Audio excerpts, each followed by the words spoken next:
ಅವಳಿಗೆ ಬೇಡ ಅಂದಾಗ ಚೀತು ಅಂತೀರಾ.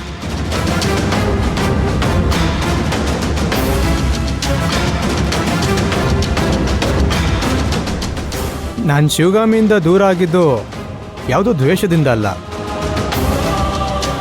ಹಾಗಂತ ನಾನು ನಿಮಗೆ ಹತ್ರ ಆಗಿದ್ದು ನಿಮ್ಮಲ್ಲಿರೋ ಪ್ರೀತಿಯಿಂದನೂ ಅಲ್ಲ.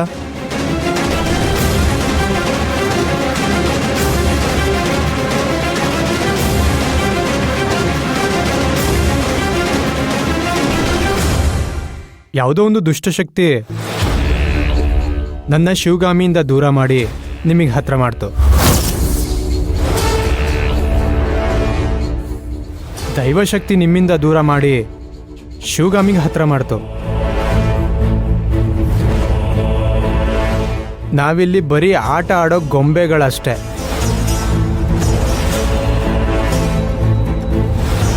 ಕಣ್ಣಿಗೆ ಕಾಣದೇ ಇರೋ ದಾರ ಇಟ್ಕೊಂಡು ಮೇಲ್ಗಡೆ ದೈವಶಕ್ತಿ ಮತ್ತು ದುಷ್ಟಶಕ್ತಿ ನಮ್ಮನ್ನು ಕುಣಿಸ್ತಾ ಇರ್ತಾರೆ. ಯಾರಿಗೆ ಶಕ್ತಿ ಜಾಸ್ತಿ ಇರುತ್ತೆ ಅವ್ರು ಹೇಳ್ದಂಗೆ ನಾವು ಕುಣಿತೀವಿ.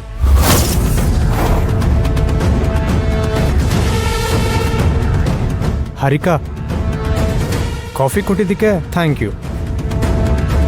ನೀವಿನ್ನೂ ಹೊರಡ್ಬೋದು.